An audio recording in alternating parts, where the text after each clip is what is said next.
partir d'un texte écrit, de pouvoir prendre la décision qui le concerne dans la vie, soit chez lui, soit au niveau du travail, soit dans la rue. Par exemple, je donne un exemple, vous allez à la poste, vous avez votre chèque, vous remplissez le chèque, vous voyez où il faut le déposer, vous avez le numéro, vous savez où il faut déposer, et puis vous attendez, vous ne demandez à personne. C'est ça, c'est-à-dire ça, la capacité de pouvoir se débrouiller, c'est le niveau 1. Ensuite, il y a la capacité de calcul, c'est-à-dire être capable de faire le calcul, et la capacité de pouvoir analyser une situation pour prendre les décisions qu'il faut à partir d'un écrit.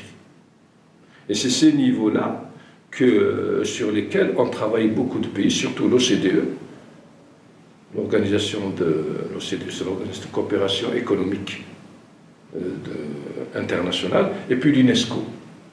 Et puis actuellement, l'UNESCO vous dit que la littératie, si on ne connaît pas la littératie, et la littératie, il y a 9 items dedans. Et si par exemple dans la littératie, vous ne savez pas lire, vous ne savez pas écrire, vous ne savez pas compter, vous ne savez pas analyser un texte, vous ne savez pas travailler en multidisciplinaire, et si vous ne suivez pas la formation continue, ça veut dire que vous n'êtes pas un homme du XXIe siècle.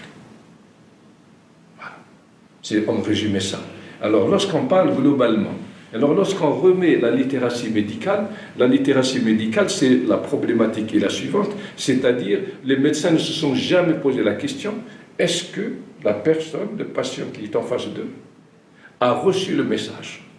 Alors il y a des gens qui ont étudié ça, les Canadiens, ils ont fait la démonstration que c'est encore plus grave que chez l'individu normal pour les autres activités.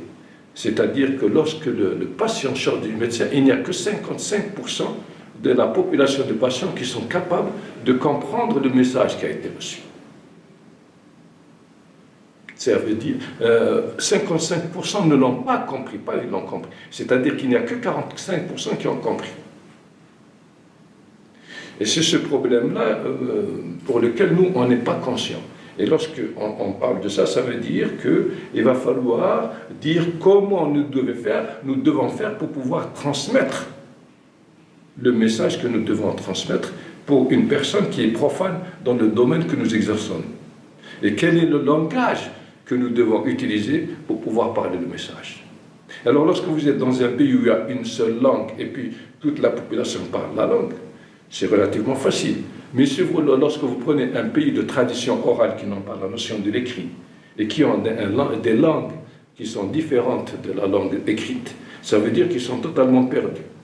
Alors ça veut dire que le médecin doit prendre en charge ce problème-là pour dire comment je dois faire pour transformer la connaissance médicale scientifique en connaissance simple qui puisse être assimilée par le patient et la comprendre. Vous voyez un peu la difficulté? Voilà, c'est ça la littératie.